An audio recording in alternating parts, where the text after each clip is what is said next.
एक मारवाड़ी था, उसको घूमने का बड़ा शौक था। अब वो घूमते घूमते एक ऐसे राज्य में चला गया जहां पर क्या था, हर 5 साल में राजा चुना जाता था, पर चुनाव का तरीका अनोखा था। एक हाथी आता, सूंड में माला लेकर, और सबके बीच घूमता था। जिसके गले में वो माला डाल देता वही राजा बनता था। अब क्या हुआ, हाथी आया माला लेकर, थोड़ी देर इधर उधर देखा और जाकर माला इस मारवाड़ी के गले में डाल दी।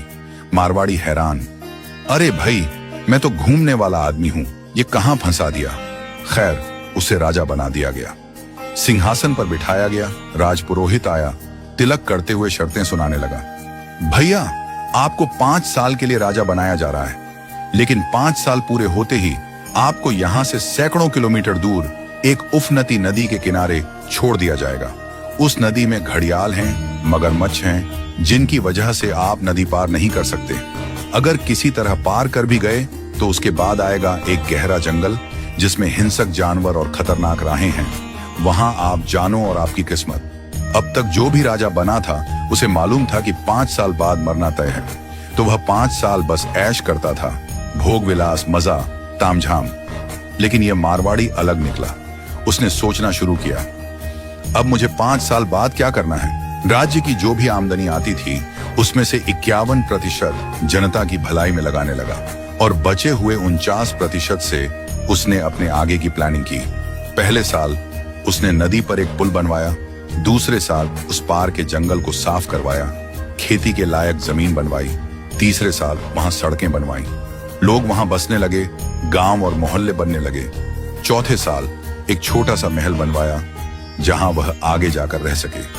5वें साल अपने जीवन भर का खर्च, जरूरी चीजें, अनाज, सब कुछ वहां स्टोर करवा दिया। अब 5 साल पूरे हो गए।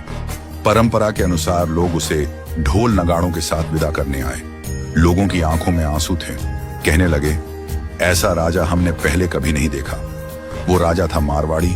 शांत मुस्कान के साथ सबको प्रणाम किया और उस पुल पर चढ़ गया जो उसने खुद बनवाया था। लोग अवाक रह गए। हजारों राजा आए गए, मारे गए, लेकिन ये पहला राजा था जो भवसागर को पार कर गया। कथा का संदेश, हम सभी इस धरती पर सीमित समय के लिए आए हैं। ये जीवन 5 सालों की तरह है। जो इस समय को मौज में घंवा देता है वो अंत में उस भवसागर में गिरता है जहां मगरमच्छ, घड़ियाल, दुख और पीड़ा है। लेकिन जो जीवन का उपयोग अच्छे कर्मों, जनसेवा और प्रार्थना में करता है वो इस जीवन से परे उस पार पहुंच जाता है। तो आज ही से भवसागर पार करने के लिए अपना पुल बनाना शुरू कीजिए, ताकि जब आपका कार्यकाल समाप्त हो तो आपको भी सीधे ठाकुर जी के पास बैकुंठ में वास मिले और आपके अच्छे कर्मों की वजह से आपको हमेशा के लिए याद रखा जाए।